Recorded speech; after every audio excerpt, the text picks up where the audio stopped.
Hi everyone, we're going to go over today the art of attack, or you could think of it like knockout chess. So this is a video series, first part of a video series that we will go over, which covers on how you can win quick games and how players of the past and present, the masters of the past and present, carry out great attacking positions and totally dominate whoever they're up against. So this game was played in 1920 in New Orleans, and this was played by Easy Adams, who is playing white, against Carlos Torre, who is playing black. And the game starts off e4, e5, knight f3, d6, and we reach a position known as the Theodore defense, and the game continued d4. After e takes d4, black does what? He actually surrenders control of the center to white.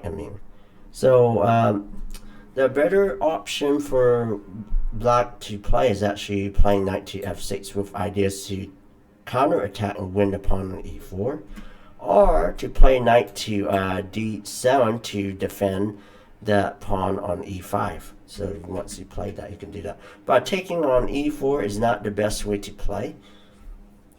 It actually gives white a lot of space, as you will see in this game. So white took with queen takes d4, centralizing the queen. In chess, you never want to bring up your queen early, but in this situation, it actually is pretty strong because white has a commanding lead in development, and he has centralization in terms of that situation. So black has to do something about that. Black has to find a way to neutralize white's lead in development, and he tries to do that. Torre tries to do that by playing knight to c6 with ideas to take that particular queen on d4.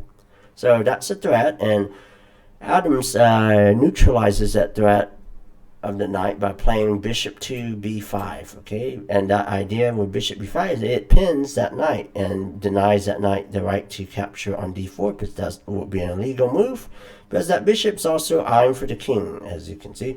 And so after this move, we see bishop e2, bishop to d7 played, okay, in this game, in order to prevent that from happening. And now black's really threatening to take on d4.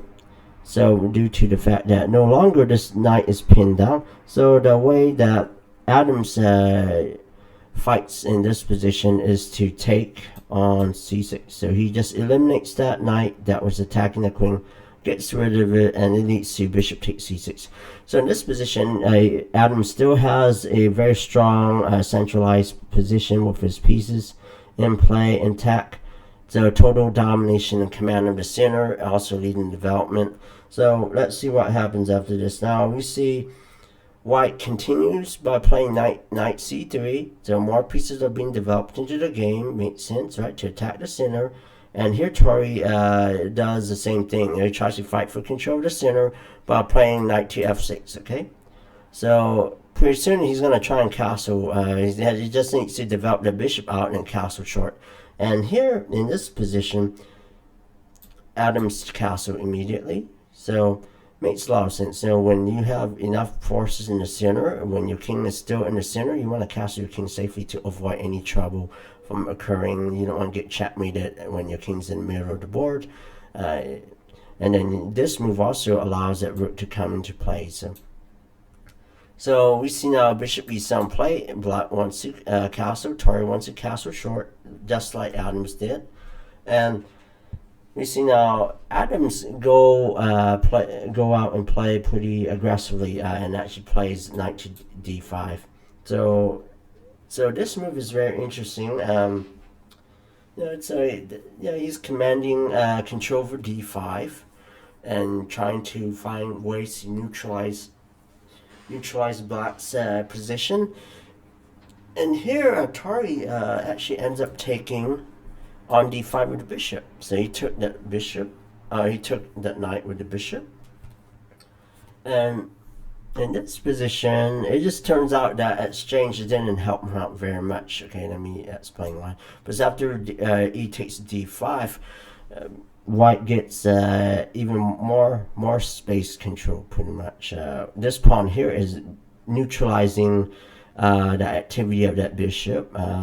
It neutralizes the activity of the queen as well. That pawn alone actually takes over e4 and c6, and white's gaining more space out of this exchange. White's doing very well here. Black is cramped. He's in a little bit of trouble, and his bishop in particular is extremely weak. And pretty soon, white can just attack the e file and then play bishop g5 and apply pressure on that knight or bishop. And that helps out white's game a lot. White's space advantage is so tremendous and huge to where he can dictate and manipulate a lot of plans and ideas in his benefit. While black has to find a way to consolidate his position, because this position is actually really bad. So this is not easy to play, for black in this game. He should have played, instead of taking bishop takes d5, he should have just played, let's see, I think his best move would have been just to capture castle short. Okay, that's his best move.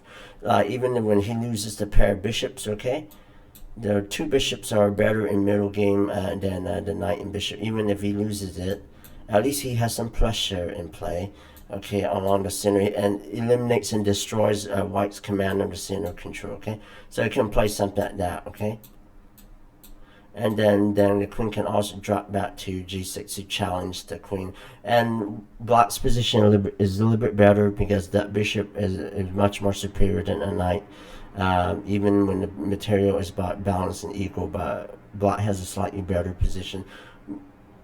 Black's also threatening at some point to play along the g file if that queen doesn't exchange that queen on g6. Okay. So this is part one of the series that we are going over, which covers the theme of attack and knockout chess, as I call it as well. So you guys have a good day. This is a chess view. Like, comment, and subscribe. Thank you very much. You guys have a great day. Okay.